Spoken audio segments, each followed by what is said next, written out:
আসসালামু আলাইকুম। কেমন আছেন আপনারা সবাই? নতুন আরেকটি ভিডিওতে আপনাদের সবাইকে স্বাগত জানাচ্ছি। আজকে আপনাদেরকে দেখাবো আমি রোজেলাটি কিভাবে তৈরি করে। রোজেলাটি ভাইরাল একটা চা, তো এটা তৈরির পদ্ধতিটা আপনাদের সাথে একটু শেয়ার করব। তো এটা শরীরের জন্য অনেক উপকারী। বিশেষ করে আমাদের বাসায় তো আমার হাজব্যান্ড খুবই পছন্দ করেন খেতে, তো আমার হাজব্যান্ডই নিয়ে এসেছেন।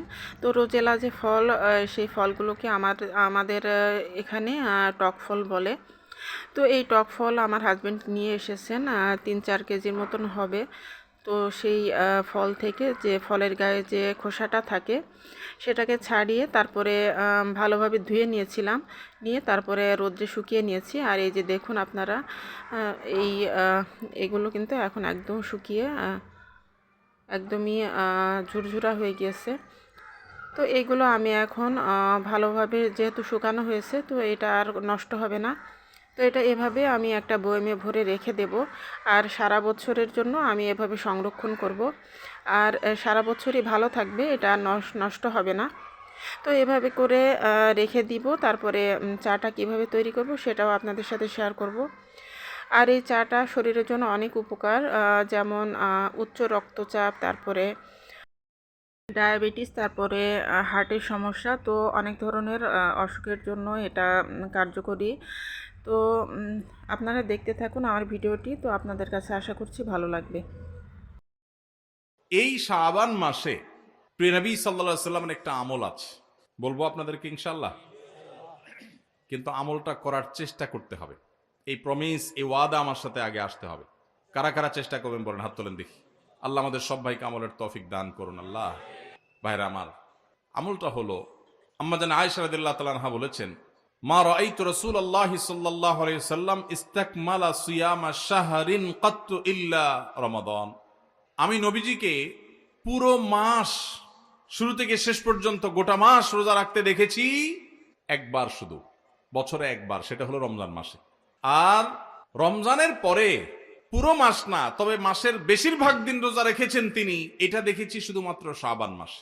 কোন মাসে ভাই? শাবান মাস। আম্মা জান আয়েশা রাদিয়াল্লাহু আনহা আরেকটি হাদিস আছে, সেখানে তিনি বলেছেন, কানান নবী সাল্লাল্লাহু আলাইহি সাল্লাম ইয়াসুমু শাবানা ইল্লা কালিলা। নবীজি শাবানের পুরো মাস প্রায় রোজা রাখতেন, কয়েকটা দিন বাদে, শেষের কয়েকটা দিন বাদে প্রায় পুরো মাস রোজা রাখার চেষ্টা করতেন। নবীজি সাল্লাল্লাহু আলাইহি সাল্লামের অত্যন্ত আদরের একজন সাহাবী যায়েদ রাদিয়াল্লাহু তাআলা আনহু, তার ছেলে ওসামা ইবনে যায়েদ, নবীজি সাল্লাল্লাহু আলাইহি সাল্লাম নাতির মতো আদর করতেন, স্নেহ দিতেন, ছোট মানুষ ছিলেন। ওসামা ইবনে যায়েদ রাদিয়াল্লাহু তাআলা আনহু তিনি বলেন, আমি নবীজি সাল্লাল্লাহু আলাইহি সাল্লামকে জিজ্ঞাসা করলেন, হে আল্লাহর রাসূল, আপনাকে দেখি আপনি শাবানে যত রোজা রাখেন অন্য কোন মাসে এত রোজা রাখেন না, কারণটা কি? হেতু কি? এই মাসে এত বেশি রোজা রাখার কারণটা কি? রোজার মাস তো রমজান মাস, কিন্তু শাবানে আপনি বেশি বেশি রোজা কেন রাখেন? নবীজি সাল্লাল্লাহু আলাইহি সাল্লাম তখন ওসামা ইবনে যায়েদ রাদিয়াল্লাহু তাআলাকে বলেছেন দুটি কারণ। কটি কারণ? মনোযোগ দিয়ে শুনতে হবে কিন্তু। এই হাদিসটাই আপনি বাসায় গিয়ে আপনার মায়ের সাথে, আপনার স্ত্রীর সাথে, আপনার বন্ধু বান্ধবের সাথে যেন শেয়ার করতে পারেন, সেভাবে মনোযোগ দিয়ে শুনবেন। ওয়াজ মাহফিলের কথা বেশিরভাগই হারায় যায়, হারায় গেলে চলবে না ভাই। আমি কষ্ট করে ঢাকা থেকে আসছি, আমার ভাইয়েরা কষ্ট করে আয়োজন করেছেন, আপনারাও কষ্ট করে আসছেন, সার্থক হতে হবে, এখান থেকে নিয়ে যেতে হবে। হাদিসটা ভালো করে মনে রাখবেন। নবীজি সাল্লাল্লাহু আলাইহি সাল্লাম শাবান মাসে বেশি বেশি রোজা রাখতেন দেখে তার আদরের সাহাবী, নাতির মতো স্নেহ করতেন যাকে, ওসামা ইবনে যায়েদ রাদিয়াল্লাহু তাআলা আনহু, তিনি প্রশ্ন করেছেন কাকে? নবীজিকে। কি প্রশ্ন করেছেন? যে হে আল্লাহর রাসূল, আপনাকে শাবানে এত বেশি রোজা রাখতে দেখি, অন্য কোন মাসে এত নফল রোজা আপনি রাখেন না, কারণটা কি? তখন নবীজি কয়টা কারণ বলেছেন?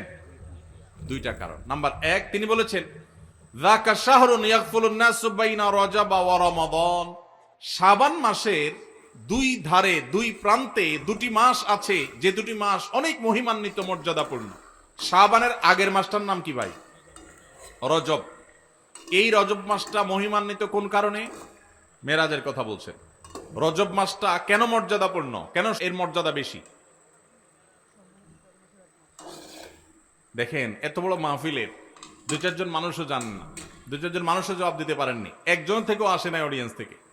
স্টেজ থেকে এক ভাই বলেছেন, দেখুন, রজব মাসের মর্যাদার কারণ হলো সম্মানিত 4টি মাস আছে। কোরআনে আল্লাহ তাআলা সূরা তওবায় একাধিকবার এই সম্পর্কে আলোকপাত করেছেন। আল্লাহ বলেছেন, ইন্না ইদ্দাতাশ শুহুরি ইনদাল্লাহি 12 শাহরান ফি কিতাবিল্লাহি ইয়াওমা খালাকাস সামাওয়াতি ওয়াল আরদ মিনহা আরবাআতুন হুরুম। বছরে 12টি মাসের মধ্যে 4টি মাস আছে সম্মানিত মর্যাদাপূর্ণ। আল্লাহ এগুলোকে সম্মান দিয়েছেন, বিশেষ মর্যাদার মাস। রমজান তো সবচেয়ে শ্রেষ্ঠ মাস আছেই, রমজানের পরে মর্যাদার বিচারে সম্মানিত মাস কয়টা? এই 4টার মধ্যে নবীজি সাল্লাল্লাহু আলাইহি সাল্লাম সহিহ বুখারীতে এই 4 মাসের ব্যাখ্যা বর্ণনা করতে গিয়ে তিনি বলেছেন সালাসুন মুতাওয়ালিয়াত, এই 4টার মধ্যে 3টা হলো ধারাবাহিক, জিলকদ, জিলহজ, মুহররম, আর চতুর্থ মাসটা হলো ওয়া রজব মুদর আল্লাযী বাইনা জুমাদা শাবান, এই যে রজব মাসটা। তাহলে রজব মাসটা সম্মানিত 4 মাসের একটা, সেজন্য এই মাসটা মূলত মহিমান্বিত। এই মাসে নবীজি সাল্লাল্লাহু আলাইহি সাল্লাম মেরাজ হয়েছে বলে অনেক ইতিহাসবিদগণ বলেছেন, আবার অন্য মাসে হওয়ার কথাও আছে।